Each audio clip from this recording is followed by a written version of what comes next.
that twice, so I don't want to throw up on me, so I'm just trying to... You'd actually vomited a couple of times? At home, yeah, and then in the car on the way here. I'm just going to get rid of some of the light in here. Yep, that'd be great. Is that a bit better? Yep, thank you. Is the pain in your entire head? It started at the front of my head. Yeah. But now it's from like about here to the front. So Yeah. it's front is mostly the pain. Yeah.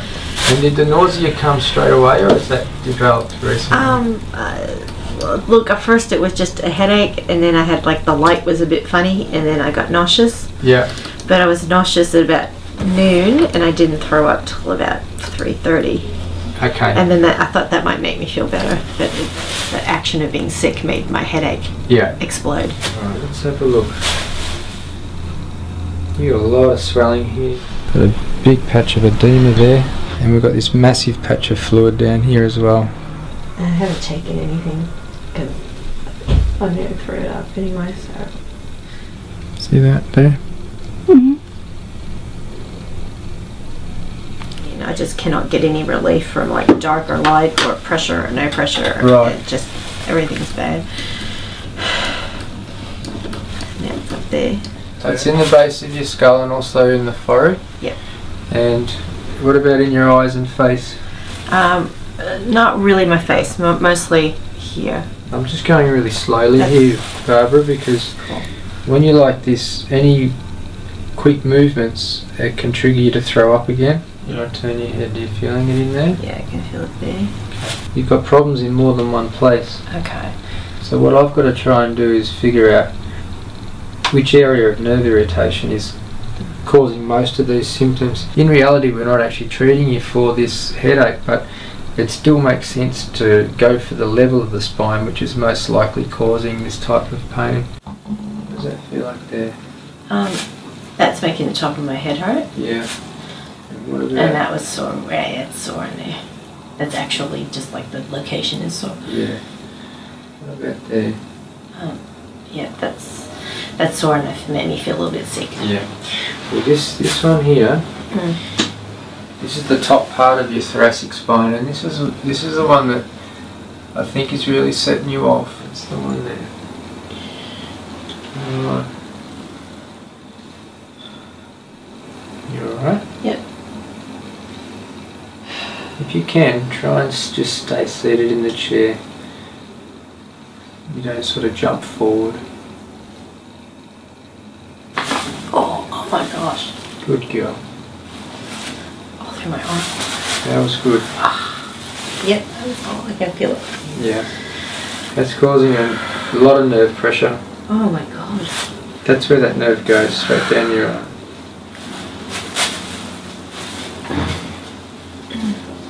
Just try and relax, mate.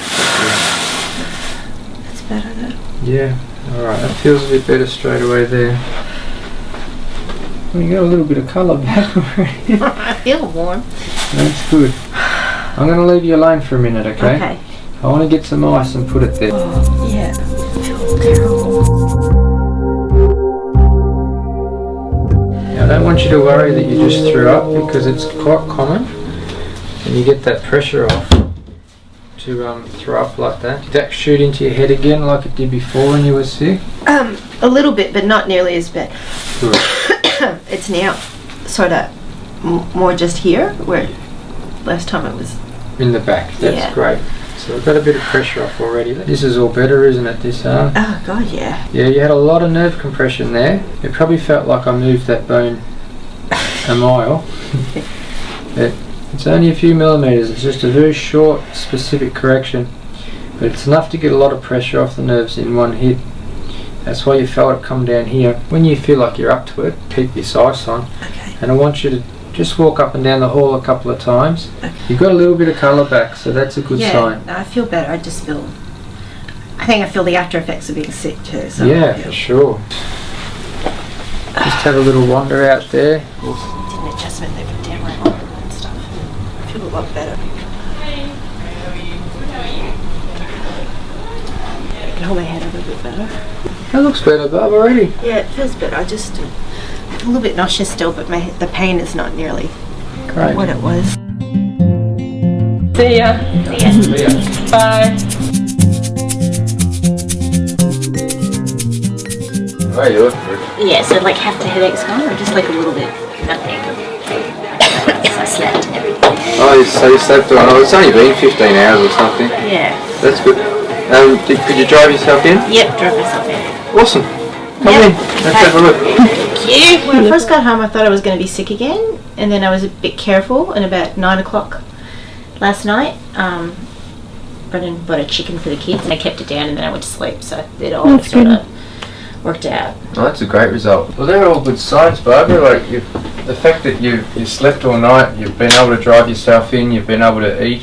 Just the fact that you can get up in the daylight and walk around, and we've got normal lights on here now, and you were kind of a bit brave for the camera too yesterday.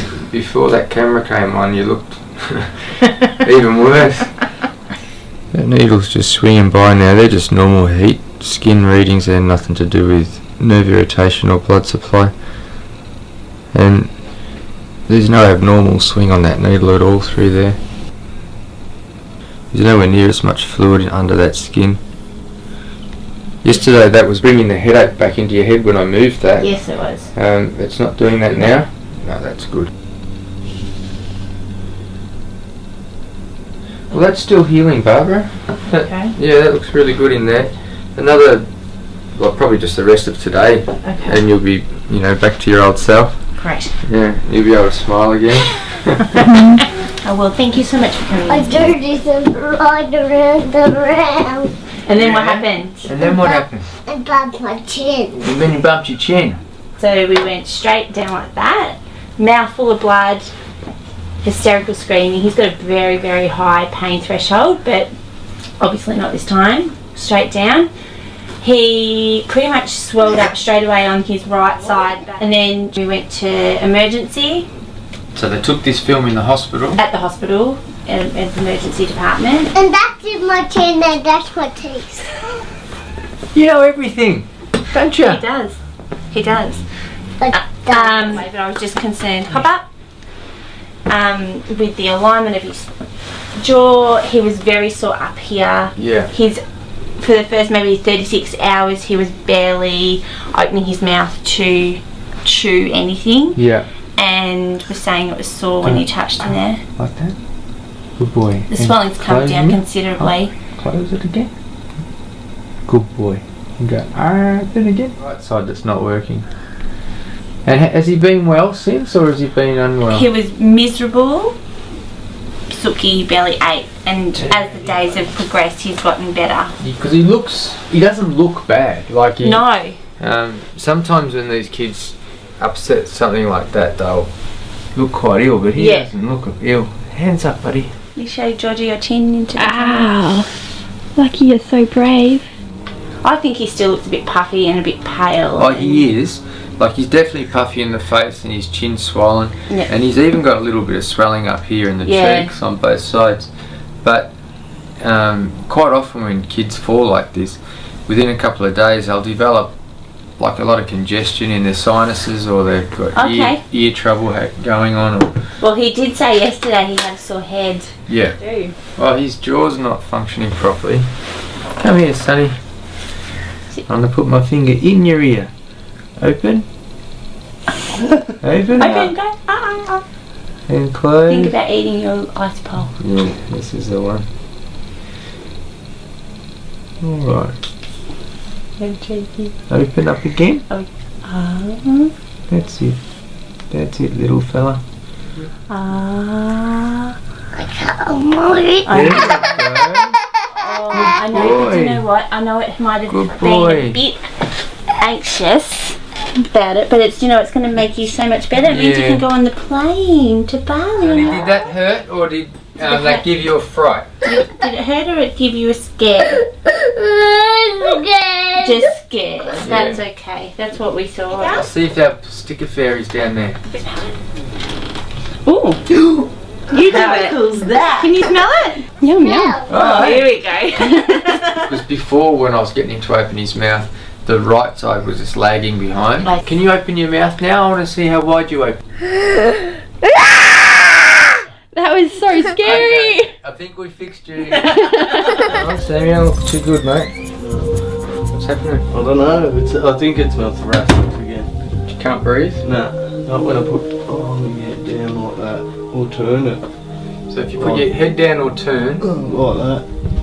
it just shoots into your chest. Yeah, right into the back. Your back, just takes your breath away. Yeah. Okay. You know, like when I first came here, Yeah.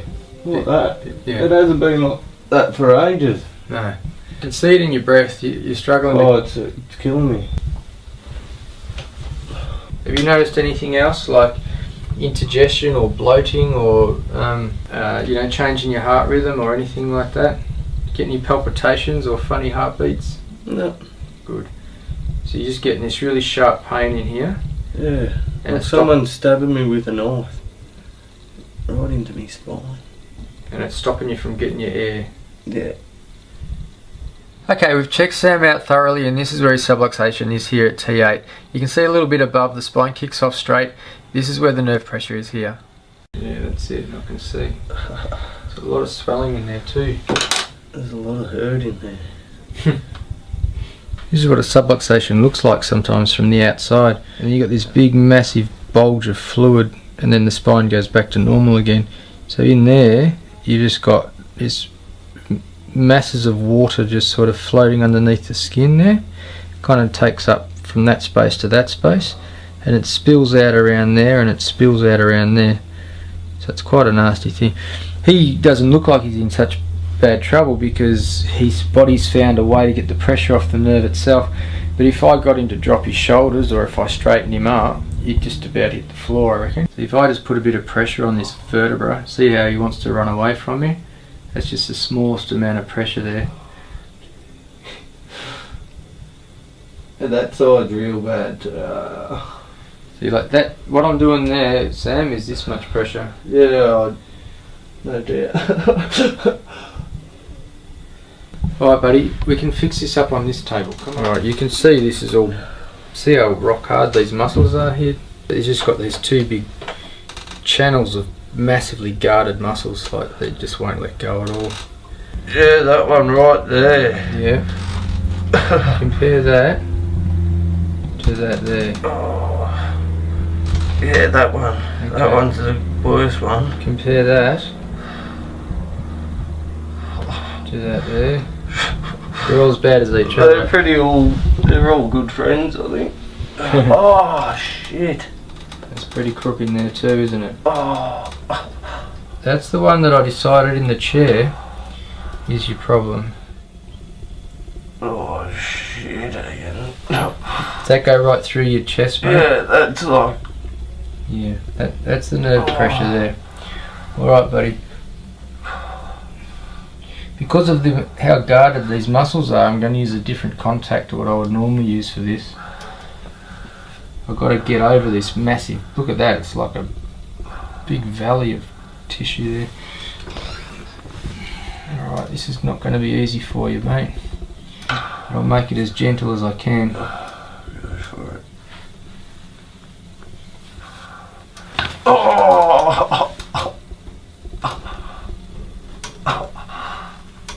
Okay, slowly come off there.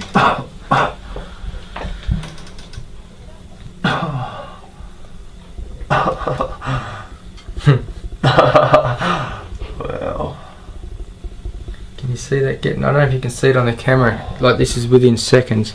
Can you see that dip getting less? It's like totally relaxed. See this muscle's letting go. He hasn't got that. Before I could grab a chunk of muscle. Now it's obviously there because we've all got these erector spinae muscles, but it's not sitting up like it was.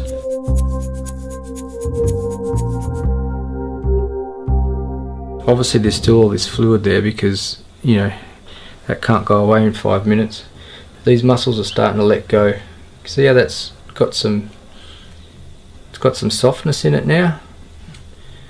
That was just rock hard before. I'm going to stand you up, Sam. See how that feels, mate. good already, I know, that's great. Yeah, feel the difference. Oh yeah, that's instant. I can like stand up straight before I was like this. Get some air in? Yeah, that's good. Yeah. Oh, See, like that. Awesome, mate. Maybe you're not ready for the scrap heap yet. No, not while you're around, I'm not. I'm cactus when you're gone. Foot slipped on some wet paint on the floor, and my knee's gone that way, and I heard it pop out and getting pain right up through my thigh into the hip. To get, come down to my room. Well, it's pretty bad, isn't it? Yeah. You've been like that, Laura, haven't you? If I make you just put your knee in straight like that, does that start to ache a bit? Yeah. Alright. You've done a good job on that. We'll get a picture of it. Alright, come in, mate. Thanks, Ian. Oh, no worries. How are you anyway? Bit better than you. What you can see here is that there's a wider gap between those two bones on your left leg than there is on your right leg. Okay. So that tells us something. And there's a little bit of wedging in this disc here. You can tell there's actual torsion in this actual bone So here. it's twisted. Yeah, and it's also kind of shifting across a little bit as well. So these cartilages that reside in here and here, they just can't move properly. Yeah. And so what we need to do is basically return the correct biomechanics to the knee joint. In the injury, you've most likely really upset this medial meniscus, and you may have even split it a little bit. But what we find is that if we can get the joint in the right position early, and we can return the biomechanics, even if there is a little tear in there, they can heal up. Yeah, great. I just want to see how much we can extend that leg. That's pretty much it, isn't it? If we can untrap that meniscus, we should be able to extend that leg a lot better. In fact, it'll take a little bit of time. It might take us, say, 10 or 20 minutes and a couple of corrections, but we should get you so that you can put a lot more weight on that even today. Great, thanks, Ian. Come up here, mate. Just stand up there, mate. Yeah, I'll take any weight on that for you. On that leg. See how this one has got this type of alignment, and the calcaneus is sitting straight up to the roof, and this foot is shooting off on this major angle. You can actually see that torsion in the tibia where it's twisted underneath the femur. Just got to kind of work this cartilage a little bit to enable me to actually get your leg to bend, because at the moment it's just locked, isn't it? Yeah. Is I've separated the tendons with my finger, and I've moved into the back of the knee joint capsule onto the back part of the actual meniscus there, and I've put the tibia into a neutral position, and I'm kind of levering it this way a little bit to open up the joint space. And if we can just get the cartilage to start to shift a bit, see there, see how we can bring his leg up? You see that? So that went from locked to being able to put it in the right spot. So now what I'm going to do is keep a bit of pressure where I am, but move across onto the back of the tibia, the lateral part of the tibia. You might get a bit of a fright here, Paul, but don't be worried, okay, mate?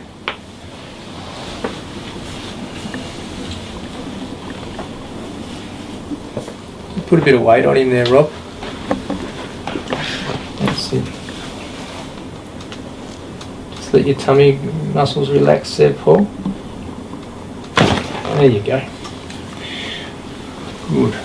It'd be good to show people real time what this looks like.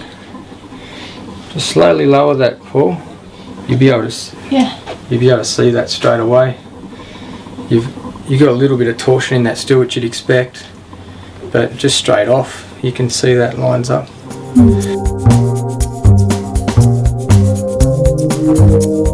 Just slowly take the weight on your feet. Now, if I'm right, that should feel a lot better. A lot better already? Yeah, cool, yeah. There you go. Cool, yeah, that's much better. It's a miracle.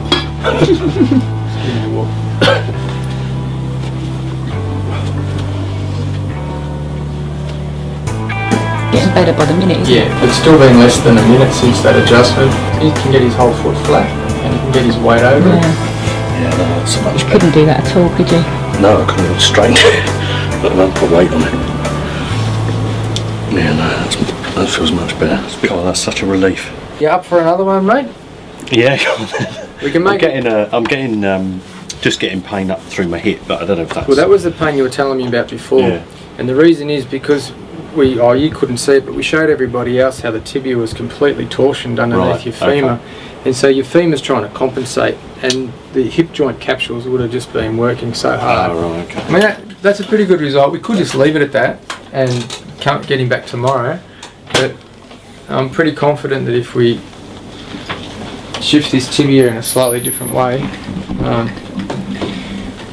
we'll go from strength to strength.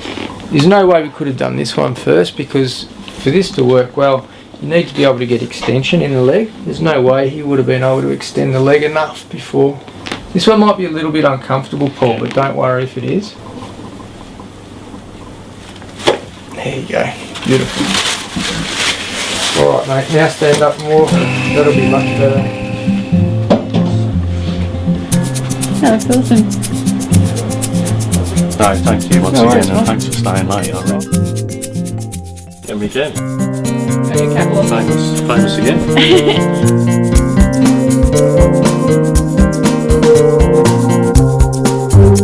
It's a miracle.